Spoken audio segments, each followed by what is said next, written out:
যে তোমাকে ভালো, কিন্তু সত্যি বলতে কি জানো, আমার কোনো দোষ ছিল না।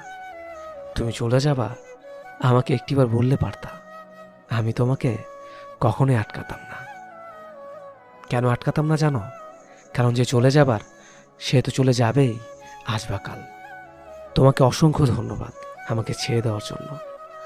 কারণ তুমি যদি আমাকে ছেড়ে চলে না যেতে, তাহলে বুঝতে পারতাম না আমার মাঝেও একটা আমি আছে। আমার সে আমিটাকে খুঁজে পেয়েছি, আর এত স্ট্রং হয়েছে যে তোমার কথা আমার আর মনে পড়ে না। ধন্যবাদ তোমাকে আমাকে স্বাবলম্বী করে গড়ে তোলার জন্য। আমি মনে করি প্রত্যেকটা ছেলেমেয়ের শিক্ষা নেওয়া উচিত। যে চলে গেছে তার কথা না ভেবে নিজেকে স্ট্রং করে গড়ে তোলো, আর নিজের ভবিষ্যৎ নিজে ভাবো।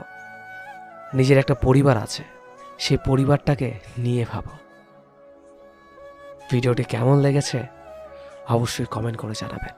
আর হ্যাঁ, আপনি যদি আমাদের চ্যানেল নতুন হয়ে থাকেন অবশ্যই সাবস্ক্রাইব করবেন আর আমাদের পুরনো ভিডিওগুলো দেখবেন। ধন্যবাদ সবাইকে।